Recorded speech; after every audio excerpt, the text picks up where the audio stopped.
Let us pray.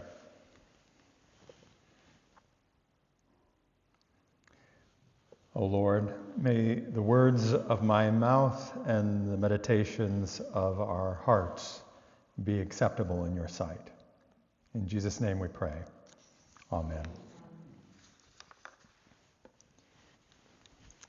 I didn't come to the UK in a little boat. I came on a British Airlines 757 Boeing economy class. I wasn't smuggled in either. I came with an indefinite leave to remain. That was my visa. And then, when that visa was about ready to expire, like a good soldier, when it came time to change my status to apply for permanent leave to remain, I completed the paperwork. I submitted it. And that same afternoon, I got an email from the Home Office. Your application has been rejected. You have not taken and passed the Life in the UK test. In order to complete your application, you must take and pass a Life in the UK test and report the results by 2 p.m. tomorrow. I was blindsided, but in the end, to keep a longer story shorter, I passed. I was able to correctly answer important questions like, what do British people like to eat as a traditional meal on Sunday?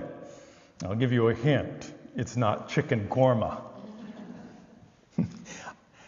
I also learned that British people believe in moderation and balance. You know, football fans and white Christian nationalists. But oddly, I am feeling more assured than maybe I should be. Why? In the context of what is going on in our world right now, not only in my country of origin, but in my adopted national identity to the extent that I have one,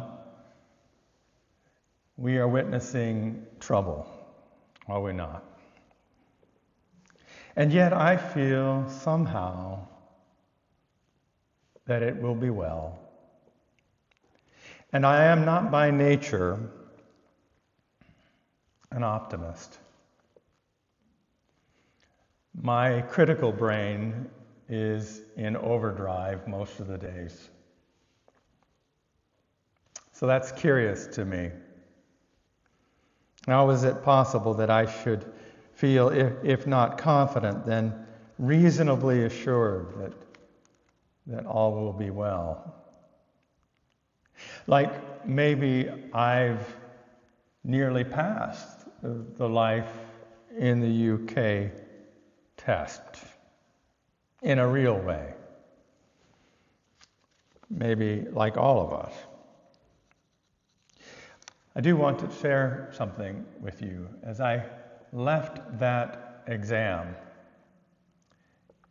the exam center, the testing center, I was right behind a black woman who also was leaving. And I watched her go into the lobby, and she spun around in a silent circle, as if looking for someone to answer her. And then she disappeared out the door.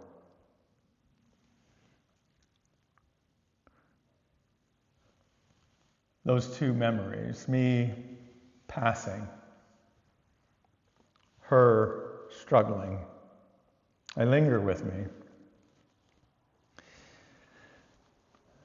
For the moment, I'm going to ask that we park the immigration controversy that is filling our social media feeds and literally exploding in the streets of Belfast and Glasgow and even in Bolton.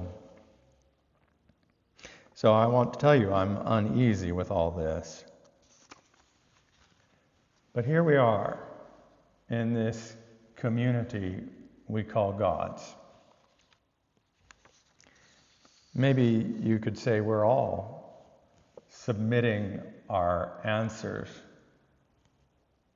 to an exam to assess whether we can be in this place. Presumably, we would like to immigrate into that kingdom we call God's. We're also people who have given thought to our immigration application. We may feel that knowing something about the kingdom that we call God's is important. Knowing what they eat on a Sunday is important. Imitating the character of its citizens is important. Achieving language proficiency is important. Documenting our daily activities as lawful and compliant is important. But it does beg the question, how is it that anyone enters into this kingdom that we call God's? How did we get here? How did you get here? How did I get here? By what right do we stand in this place? We would like to know. And Paul does not disappoint. Scholars agree that the key to Paul's underwriting is getting what he means and thinks when he speaks about righteousness or God's righteousness. Sometimes it's translated as God's justice. It appears 8 times in the letter to the Romans. That gives you an idea of how significant this term is. So what does it mean? Well, I'm going to tell you that I don't like the word righteousness. It's too churchy. It's too churchy. It just feels like stained glass windows. It doesn't really ring true to any of my experiences. So I prefer Eugene Peterson's translation of Romans 5:1 and 2 from his book, The Message. His translation, we have it all together with God because of Jesus. We have it all together because of Jesus. Peterson gives a plain-spoken meaning to the biblical concept behind righteousness. It's talking about how, through Jesus, we have been set right with God and how we become fit and right with our neighbor. It's got a vertical and a horizontal. Our state of having it all together with God and neighbor comes through Jesus. Some of us grew up thinking that God got rid of the law when Jesus showed up.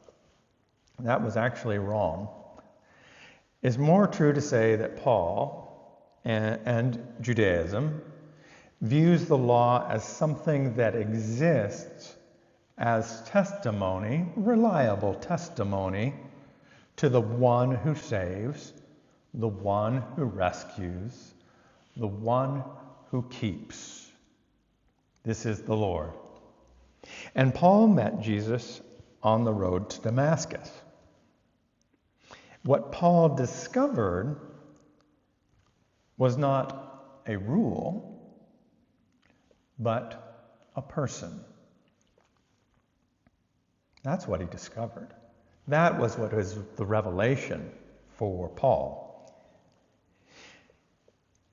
And more to the point, and echoing somewhat our Exodus text, there is a sense of tenderness, love between the person of God and the person of Paul.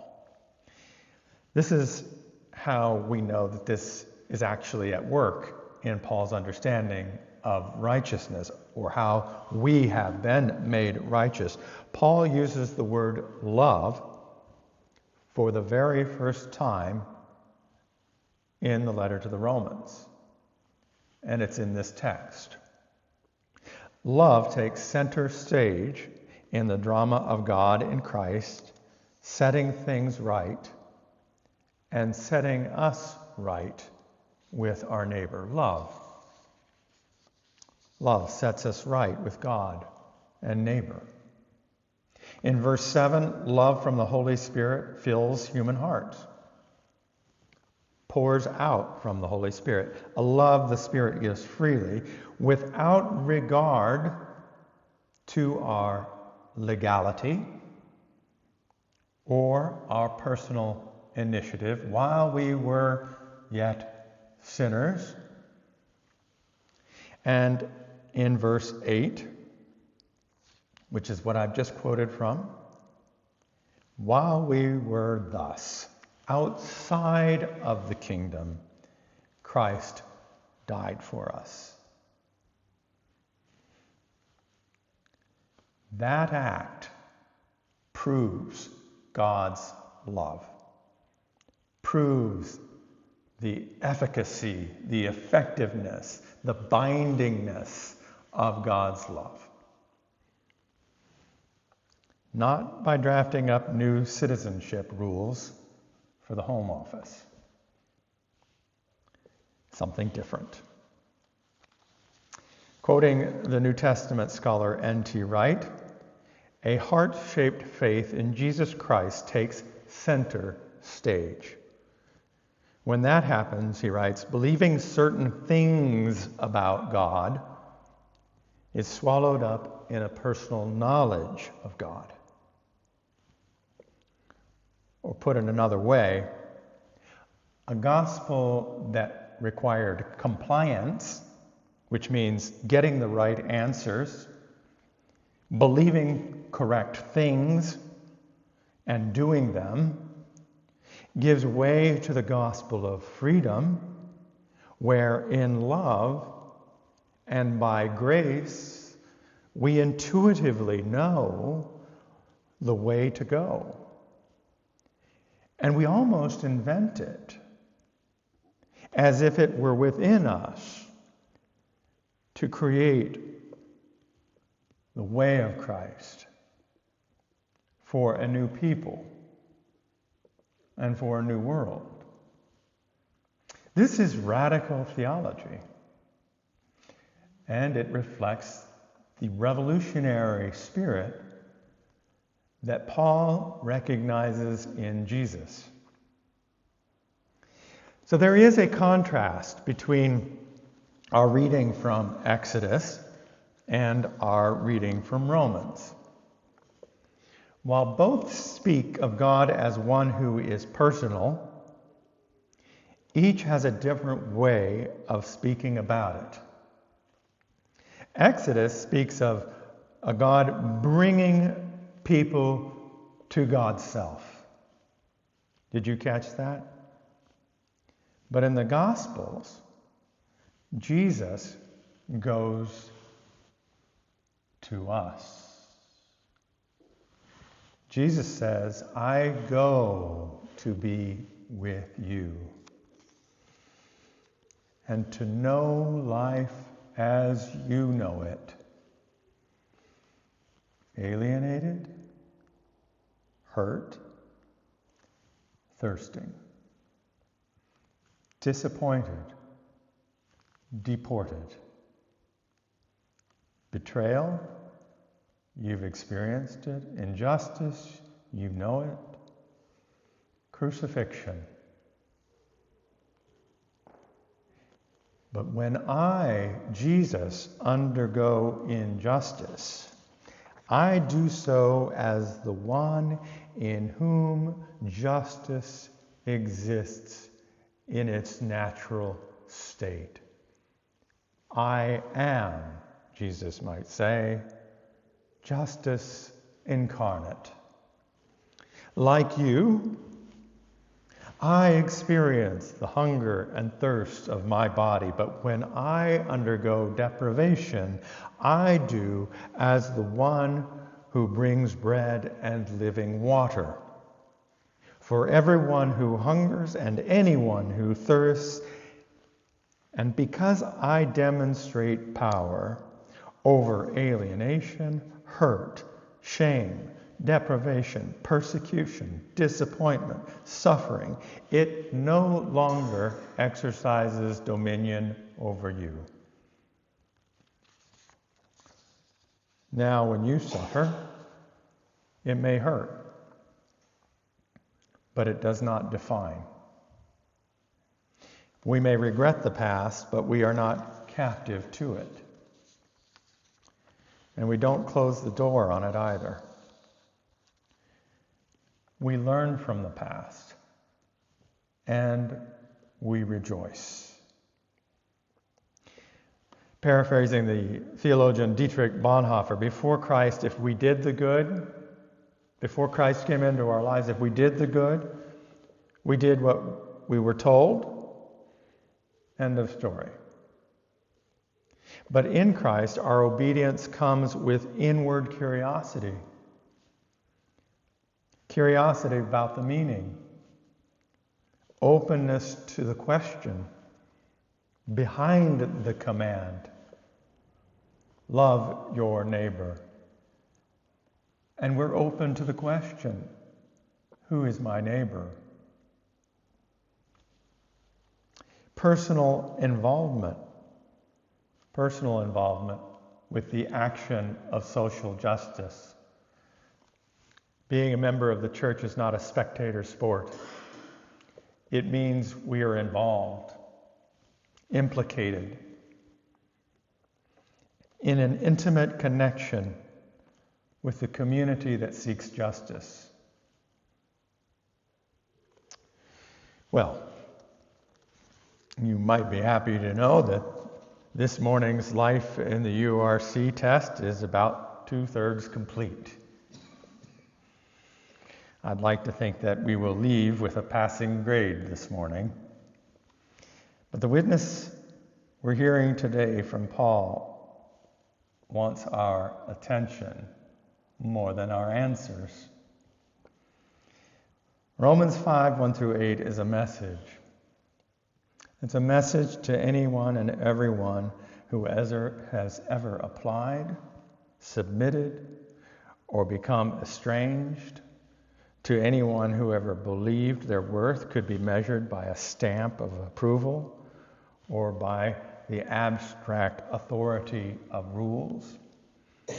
To anyone who got the email saying that you do not meet their requirements, and especially if we did meet the requirements. It's a message and even a warning that successful compliance could ever be enough to qualify our entry into the kingdom that we call God's. And I think this poses an existential question for us. Some of the people who are loudest about law and order, how to punish and how to reward, they also know about inadequate housing, poor job opportunities, educational shortfalls. But instead of helping, all they see is a selfish political advantage of gain from vulnerable populations. The exploitability of people in the throes of despair. There are people who have power and the megaphone of their trillions and their millions of social media followers. And when something bad happens, they say civil war. They say it's a tinderbox. They enthuse about pure, cold rage, as if they want it to grow, because they do. They say some belong whilst others do not. And when tragedy strikes, they try to turn it into a political messaging campaign to advance authoritarian power. A power that sets out to amplify tragedy and take our eyes off of what really needs to change. That's the exact opposite of Jesus. You know what else is the exact opposite of Jesus? Stereotyping hurt people as bad people, as sometimes the progressive left will do. Most people, even the ones in the street waving flags, and I have a visceral reaction to flags, they're not deplorables. They are not. Most of them are poor. Most of them are harassed. Most of them are tired. They're the left behind. No party in power is looking after them. The left behind, we'll see them in the Gospels. Matthew chapter 10, Jesus sees the helpless and the harassed. But Jesus doesn't enfeeble them with self-destructive rage. He looks at the people who are tired and he says what is true. They are sheep without a shepherd. Sheep without a shepherd. Jesus calls for laborers to join him in a ministry of social and economic repair, setting it right and holding it together. So I don't want to be the opposite of Jesus. I want to be alongside him and through him. Maybe I'm thinking here that when we feel fear or even hostility or stereotypes getting a foothold in how we think, believe, or behave, we turn our eyes again to this Jesus who undergoes so much. This Jesus who chooses the cross but in no way deserves it, and sure as heck did not stay on it. Jesus left the cross. He had better things to do, resurrection life to do. Let's not be the church that leaves Jesus on the cross. Let's be the church that witnesses to Jesus on the move.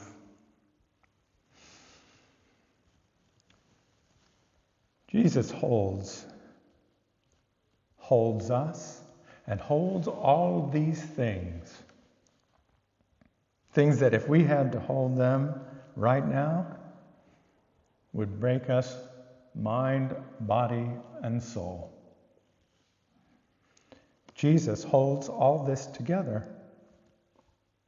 And in Jesus we stand. Jesus says to us, you may live with fear, but fear does not define you. You stay you. quietly courageous, and consistently kind. Jesus holds all this, and in Jesus we stand. And Jesus says to us, you will fear fear. You're going to feel fear, but in doubt, when you have questions in your mind, you won't go to fear to look for its advice.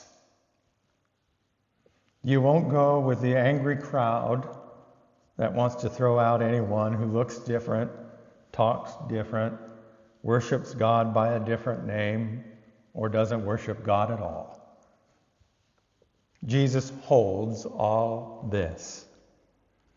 Holds this city, holds this nation, and holds the world God so loves. And in Jesus, we stand. Jesus holds all this together. Here at Providence, URC, an aptly named congregation, where sometimes it may feel like it's all falling apart. But here's a mystery. Jesus holds us together. And as things seem to fall apart, Jesus gives us a taste of our responsibility for a new kind of community.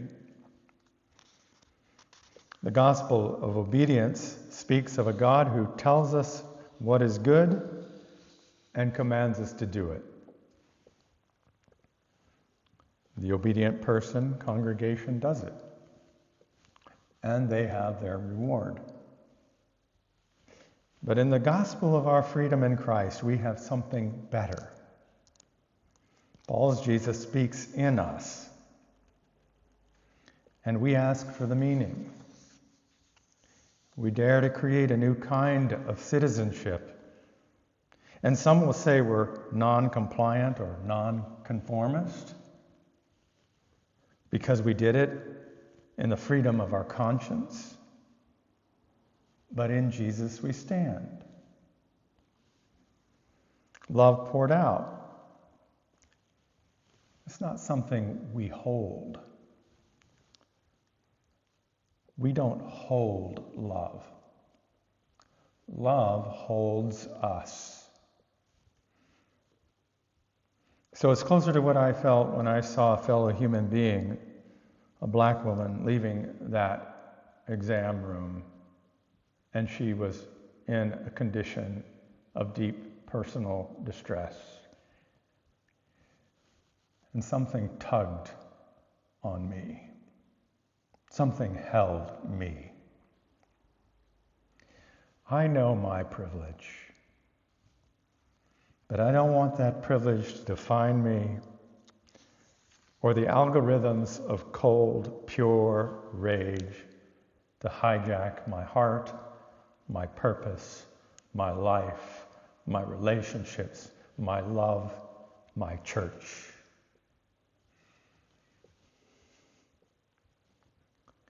Before I leave this exam room at Providence URC, before I submit my answers and wait for the results, I want to think with you, why am I here? Or for whom I want to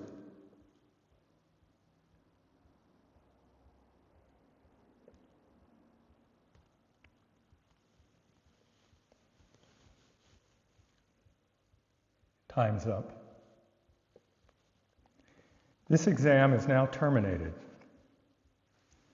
Before you leave the test center, we ask that you collect all your belongings from the locker area. Thank you and good luck. And may God add wisdom and understanding to the hearing of this word. Amen.